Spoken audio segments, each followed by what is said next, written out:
मराठवाड्यामध्ये आपण बघितलं की अ, मराठवाड्यामध्ये जरांगे फॅक्टर जो आहे, तो लोकसभेला खूप मोठ्या प्रमाणामध्ये चालला होता आणि त्याचा फटका कुठेतरी महायुतीला बसला होता.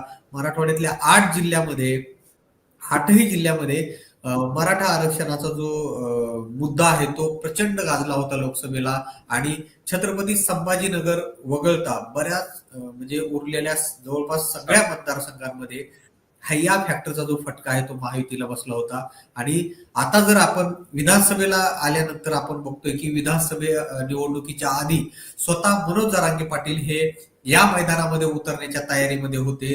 त्यांनी असं सुरुवातीला सांगितलं की काही मतदारसंघामध्ये आम्ही निवडणूक स्वतः लढवणार आहोत. अर्थात त्या काही मधले बरेच मतदारसंघ हे मराठवाड्यातले होते.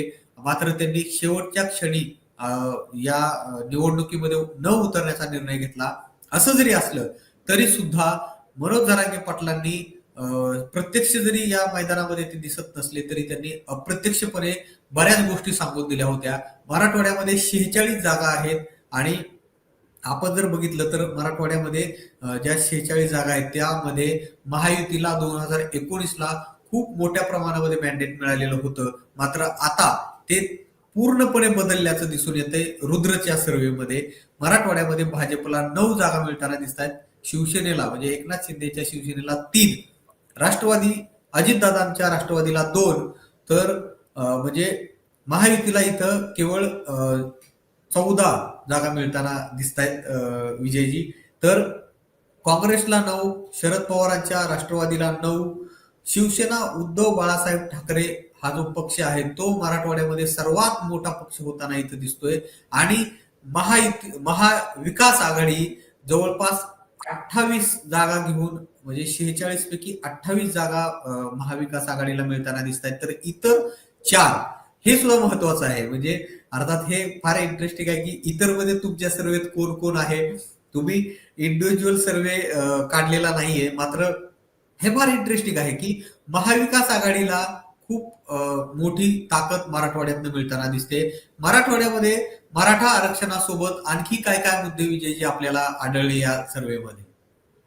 येस, नक्कीच महत्वाचा मुद्दा तर तुम्ही मांडलेलाच आहे की मराठवाड्यामध्ये जे बहुतांशी जिल्ह्यांमध्ये लोकसभेला जिथे मनोज जरांगेचा यांचा जो मराठा आरक्षणाचा मुद्दा होता आणि तो मुद्दा भरपूर गाजला होता आणि तो एक महायुतीच्या विरोधामध्ये तो रोष आपल्याला पाहायला मिळाला. त्यासोबतच आत्ताच्या स्थितीला जर पाहायला गेलं तर काही मतदारसंघांमध्ये नक्कीच त्याचा परिणाम आपल्याला जाणवतो. जसं उदाहरणार्थ जालना जिल्हा आहे, तुमचा नांदेड जिल्हा आहे, धाराशिव जिल्हा आहे आणि जवळपास परभणी आणि हिंगोली मतदार या जिल्ह्यांमधील मतदारसंघांमध्ये सुद्धा हा मुद्दा आपल्याला पाहायला मिळतो.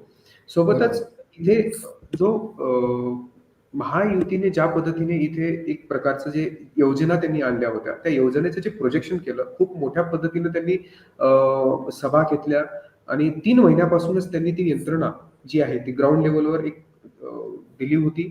या सगळ्या गोष्टींचा एक फायदा म्हणू आपण की भाजपला किंवा शिवसेना शिंदे गटाला एक होताना दिसून येते. परंतु जे मराठवाड्यामध्ये सर्वसामान्य शेतकरी मतदार वर्ग खूप मोठा आहे जो कापूस असेल, ज्वारी असेल, सोबतच सोयाबीन असेल, या सर्व गोष्टींचा जो हमी भाव शेत भाव म्हणू आपण त्याला की त्या गोष्टीला एक भाव खूप कमी असल्यामुळे एक महायुतीच्या सरकारच्या विरोधात एक या येथील मतदारांचा कल एक आपल्याला पाहायला मिळतो आणि शिवसेना उद्धव बाळासाहेब ठाकरे गट सगळ्यात मोठा पक्ष इथे दिसण्याचं कारण म्हणजे असं आहे की तिथे त्यांनी खूप चांगल्या पद्धतीनं प्रत्येक सीट टू सीट खूप चांगल्या पद्धतीनं मला वाटतं की त्यांनी उमेदवार देण्यात आलेले आहेत. जातीय समीकरणांचा विचार करून देण्यात आलेले आहेत. यामुळेच इथे महाविकास आघाडीला एक फायदा होताना आपल्याला पाहायला मिळतोय.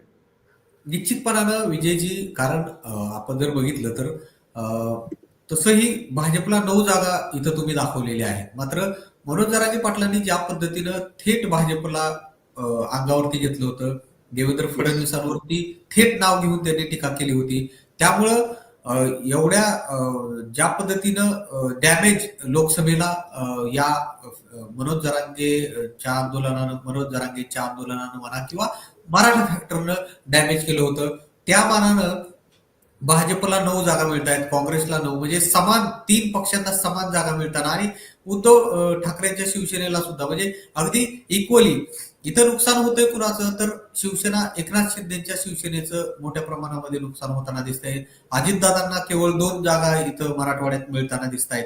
तर कुठे ना कुठे मराठा आरक्षणाच्या फॅक्टरचा सर्वात मोठा प्रभाव हा मराठवाड्याच्या इलेक्शनवरती विधानसभेला सुद्धा दिसून येतोय.